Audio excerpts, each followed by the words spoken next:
Hey everyone! Welcome back to challenging but essential English words American students learn. In this lesson, we'll explore words for taking action, making thoughtful decisions, and accepting responsibility for what follows. Let's begin.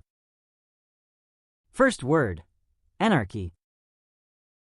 Have you ever imagined a situation where there are no rules, no leaders, and everyone just does whatever they want? That's anarchy, a state of complete disorder or absence of government and control. For example, after the war, the country fell into anarchy for several months. Without clear rules, the classroom turned into total anarchy. You might also say chaos, disorder, or lawlessness. And the opposite would be order, control, or stability. The adjective anarchic means lacking order or control. For example, the protest grew anarchic as the crowd ignored police instructions. There's also anarchist, meaning a person who opposes all forms of government or authority. Let's hear how people really use it.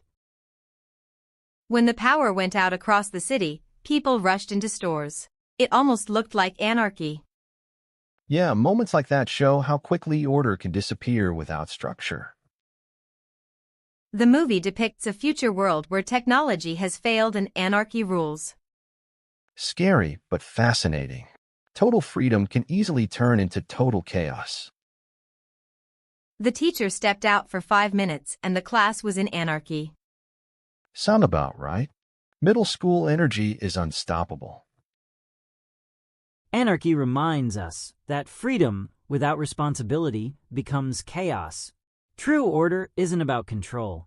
It's about respect and shared understanding. Second word, apprehend. Have you ever heard on the news that police apprehended a suspect? To apprehend means to catch or arrest someone, but it can also mean to understand something clearly. For example, the police apprehended the thief after a long chase. It took me a while to apprehend the meaning of that complex poem. You might also say arrest, capture, or grasp when used for understanding. And the opposite would be release, free, or misunderstand. Apprehend has two common meanings, to arrest and to understand. The noun form apprehension means both anxiety and understanding depending on context. The suspect's apprehension ended the citywide search. She studied with great apprehension before the exam. Let's hear how people really use it. The police finally apprehended the man responsible for the break-in. That must be a relief for everyone in the neighborhood. It took me years to fully apprehend what my teacher meant about patience. Some lessons take time. You have to live them to understand. I felt a bit of apprehension before my first public speech. Totally normal. Courage isn't the absence of fear, it's acting through it.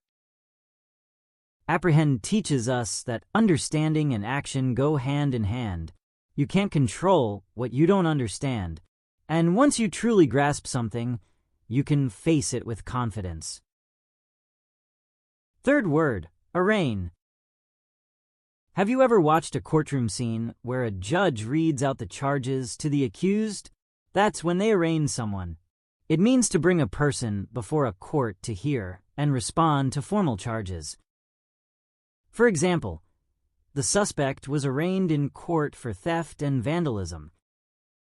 She was arraigned on multiple charges after the investigation. You might also say charge, accuse, or summon to court.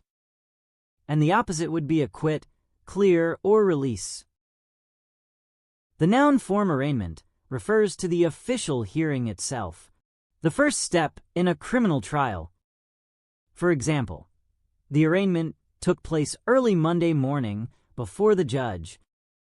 You'll often see arraign on charges in news or legal reports. Let's hear how people really use it. The defendant was arraigned on charges of fraud this morning.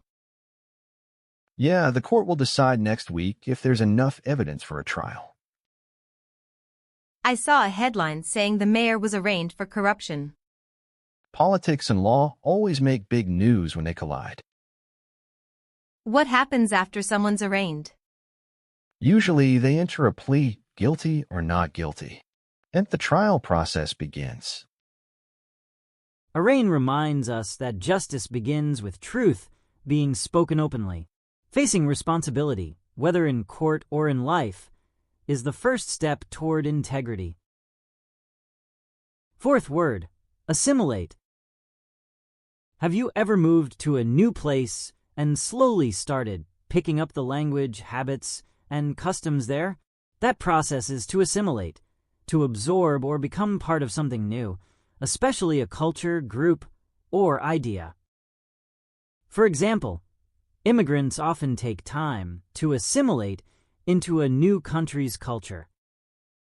It's easier to learn when you fully assimilate the ideas, not just memorize them. You might also say adapt, absorb, or integrate. And the opposite would be reject, resist, or separate. The noun form assimilation means the process of becoming part of something larger. For example, cultural assimilation can happen naturally over time. Assimilate can also mean mentally absorbing information. She quickly assimilated new vocabulary from daily reading. Let's hear how people really use it. It took me about a year to fully assimilate into the new city's rhythm. That's normal. Blending in takes time and curiosity. He assimilated complex scientific ideas faster than anyone else in class. Some people have a real talent for turning learning into understanding.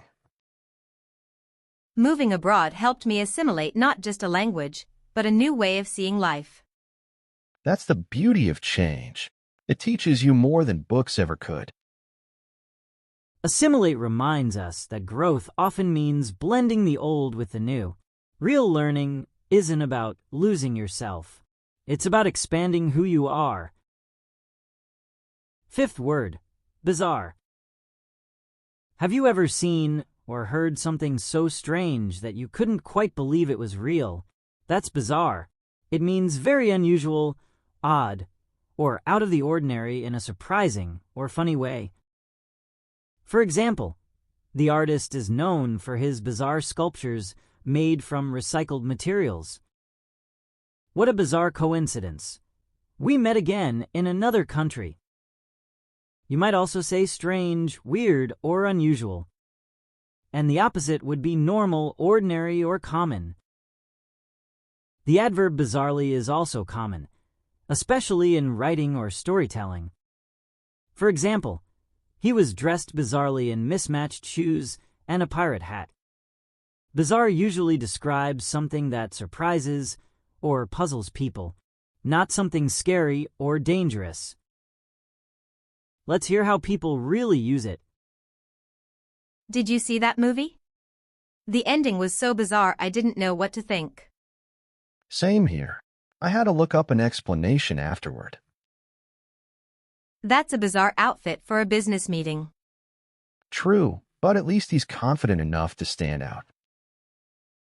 It's bizarre how one tiny decision can completely change your life. Yeah, sometimes reality is stranger than fiction. Bizarre reminds us that the world's beauty often hides in the unexpected. What seems odd at first might just be the start of something new and extraordinary. Sixth word, calamity. Have you ever heard about an event so disastrous that it changes people's lives completely, like a flood, earthquake, or war? That's a calamity, a terrible event that causes great damage, loss, or suffering.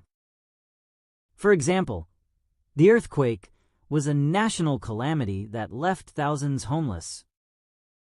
Losing their main source of income was a financial calamity for the family. You might also say disaster, catastrophe, or tragedy. and the opposite would be blessing, miracle, or success. The adjective calamitous means disastrous or causing great harm. For example, the calamitous storm destroyed nearly every building in town. Both calamity and calamitous often appear in news, history, or formal writing. Let's hear how people really use it. The flood last year was such a calamity. The whole town had to rebuild. Yeah, but the way people helped each other afterward was inspiring. The sudden system crash was a calamity for our project. I can imagine. Losing all that data must have been rough. Sometimes what feels like a calamity at first becomes a lesson later. True. Growth often hides inside hardship. Calamity reminds us that even in disaster, there's a chance for strength and renewal. Hard times test us, but they also show what truly matters and who stands beside us. 7th word, conspire. Have you ever heard of people secretly planning something together? Maybe to cause trouble or make a big surprise. That's conspire, to plan secretly with others, often for something wrong or illegal. For example, the two men were accused of conspiring to steal confidential data. They conspired to throw a surprise party for their teacher. You might also say plot, scheme, or collaborate secretly. And the opposite would be cooperate openly, obey, or support honestly. The noun form conspiracy means a secret plan made by two or more people. For example, the movie is about a conspiracy to hide the truth from the public. Conspire can sound negative, but in friendly contexts, it can also mean to plan together with a playful tone. Let's hear how people really use it. The students conspired to decorate the classroom before the teacher arrived. That's the best kind of conspiracy. One that spreads happiness. They were caught conspiring to cheat on the exam. That's risky. Secrets built on dishonesty never stay hidden for long. Sometimes it feels like the universe conspires to make things happen. Yeah, when timing and luck line up, it almost feels planned. Conspire reminds us that intention matters more than secrecy. When people unite for a good cause, teamwork becomes powerful, not suspicious. 8th word, dissension. Have you ever been in a group where people just couldn't agree? Arguments kept breaking out, and unity started to fall apart? That's dissension. Strong disagreement that leads to conflict or division within a group. For example, dissension among the team members slowed down the project. Political dissension divided the community for years. You might also say disagreement, conflict, or discord. And the opposite would be agreement, harmony, or unity. The verb form dissent means to disagree, especially with an official opinion or group decision. For example, 2 judges dissented from the court's ruling. While dissent focuses on the act of disagreeing, dissension describes the ongoing tension it causes. Let's hear how people really use it. There's been a lot of dissension in the club about who should lead next year. Yeah, when pride gets in the way, teamwork disappears fast.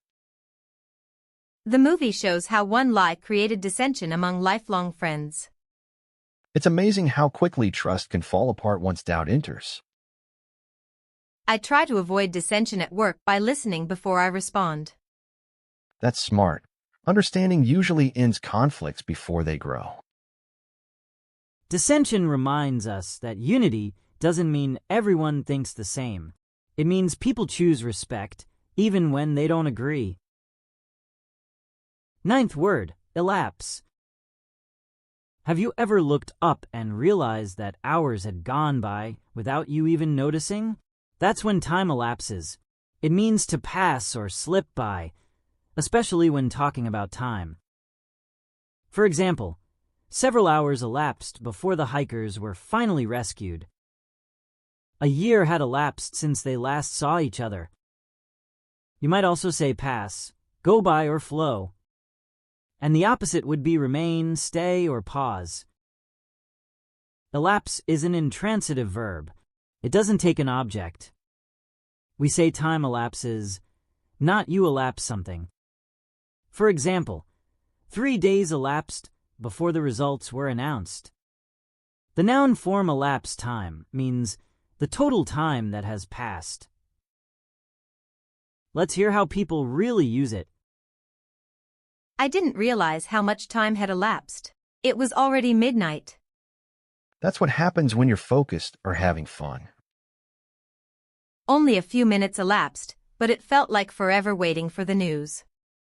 Time slows down when emotions run high. A whole decade has elapsed since we graduated. Unbelievable. Feels like it was just yesterday.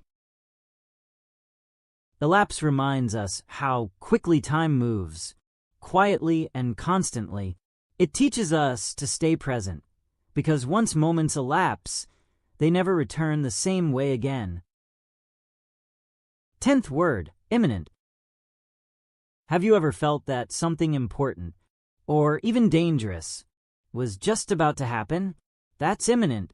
It means likely to occur very soon or about to happen. For example, dark clouds signaled that a storm was imminent. The company warned employees of imminent changes to its policy. You might also say approaching, coming, or impending. And the opposite would be distant, uncertain, or unlikely. The noun form imminence means the state of being near or about to occur. For example, everyone could sense the imminence of the final decision. Don't confuse imminent with eminent. Imminent means about to happen, while eminent means famous or respected. Let's hear how people really use it. The evacuation alert means the volcano's eruption is imminent. Hopefully everyone's prepared. That sounds serious. The doctor said recovery was imminent after weeks of treatment. That's great news. Patience finally paid off. You could tell by her expression that an argument was imminent. Yeah, sometimes emotions say it before words do. Imminent reminds us that life is always on the edge of change. When something is imminent, we can't control the timing, but we can choose how we respond. 11th word, interrogate. Have you ever seen a detective question someone carefully to uncover the truth? That's interrogate. It means to ask someone a series of detailed or forceful questions, usually to get information. For example, the police interrogated the suspect for several hours. Reporters tried to interrogate the politician about the missing funds. You might also say question, examine, or grill. And the opposite would be ignore, overlook, or trust without question. The noun form interrogation refers to the questioning itself. For example, the interrogation lasted until midnight. The adjective interrogative describes a questioning tone or form, as in interrogative sentences. Let's hear how people really use it. The detective interrogated 3 witnesses before making any conclusions. Smart move. It's better to gather facts before making assumptions. My parents interrogated me after I came home way past curfew. Classic. Every teen knows that kind of questioning. The journalist was known for her calm yet sharp way of interrogating guests. That's a real skill. Tough questions asked with respect. Interrogate reminds us that the right questions reveal more than assumptions ever can. Curiosity, when guided by respect, leads to truth and understanding. 12th word, Leonize. Have you noticed how people sometimes treat celebrities, or heroes as if they can do no wrong. That's Leonize. It means to treat someone as a famous or very important person, often with great admiration or attention. For example, the press lionized the athlete after her record-breaking performance. In small towns, anyone who achieves success is quickly lionized by the community. You might also say praise, celebrate, or glorify. And the opposite would be ignore, criticize, or undervalue. The noun lionization refers to the act of treating someone like a celebrity. For example, the lionization of movie stars can sometimes make fame overwhelming. The word comes from the idea of being treated like a lion, the most admired creature in the old phrase, the lion of society. Let's hear how people really use it. The media tends to leonize anyone who becomes famous overnight. True. Sometimes they forget that celebrities are still human.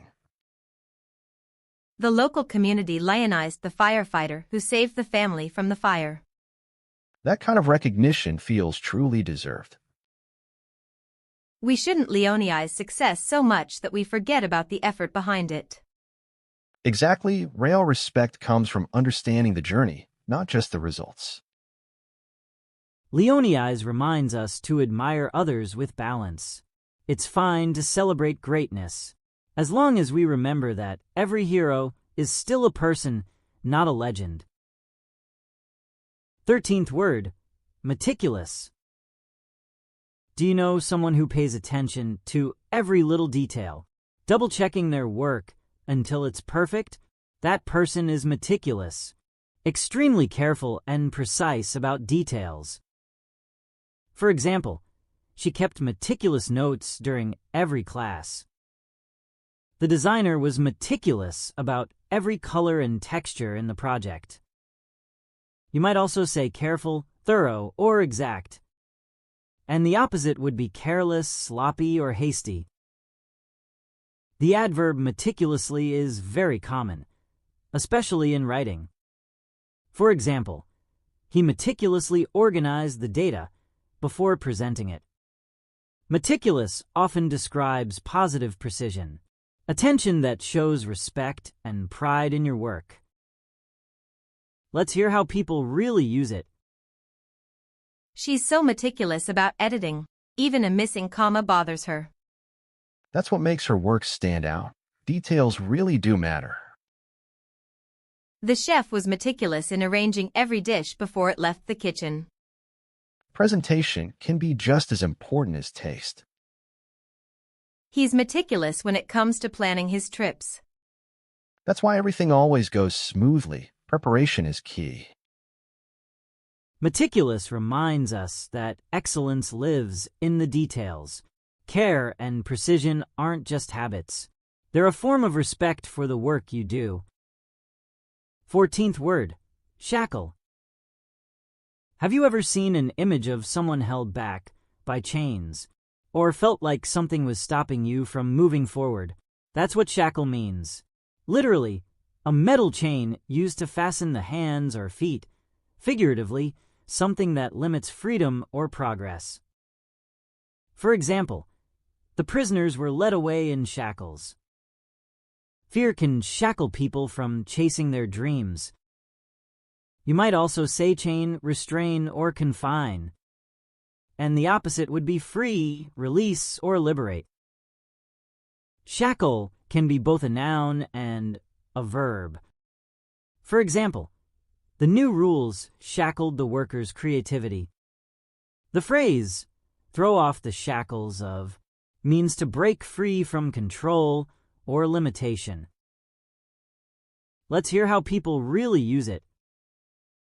The law was meant to help, but it ended up shackling small businesses. That happens when rules forget the people they're meant to serve.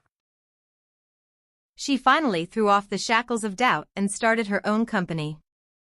That's real freedom, when courage beats fear. The artist said routine can shackle creativity if you never take risks. True, growth begins where comfort ends. Shackle reminds us that not all chains are visible. Sometimes the hardest ones to break are the fears, habits, or expectations we place on ourselves. 15th word, swelter. Have you ever been outside on a summer day when the heat feels so heavy you can barely move? That's when you swelter. It means to suffer or feel extremely hot and uncomfortable. For example, we sweltered in the heat while waiting for the bus. The players sweltered under the blazing sun during the game. You might also say sweat, overheat, or bake. And the opposite would be cool, chill, or refresh. The adjective sweltering is even more common. It describes hot, oppressive weather. For example, it was a sweltering afternoon with no breeze in sight. Both words suggest not just heat, but discomfort, a situation where warmth becomes too much to handle. Let's hear how people really use it. We were sweltering in the car before the AC finally kicked in. Summer road trips always test your patience and your deodorant. The whole city sweltered during the record-breaking heat wave. Climate change is making those days more frequent than ever. I can't focus when it's this hot. I'm literally sweltering at my desk. Same here. Time for an iced coffee and a fan upgrade. Swelter reminds us that even discomfort can teach gratitude. When the heat finally breaks, we remember how relief feels and how small changes can make life comfortable again. Great work! You've just completed Lesson 6, Change, Challenge, and Control. In this lesson, you learned 15 advanced words that describe how people deal with power, pressure, and transformation, from anarchy and dissension to meticulous and serene focus under stress. These words may sound formal, but they're powerful tools in both real life and academic English. They help you express complex ideas about leadership, discipline, and human behavior. The same kind of language used in news articles, essays, and debates. Keep reviewing the examples, and try to use a few of these words in your own sentences this week. The more you use them, the more natural they'll feel in your speech and writing. If this lesson helped you grow your vocabulary and confidence, don't forget to like, subscribe, and turn on the notification bell so you won't miss Lesson 7 in this Wordly Wise Book 8 series. Keep learning, stay curious, and I'll see you in Lesson 7.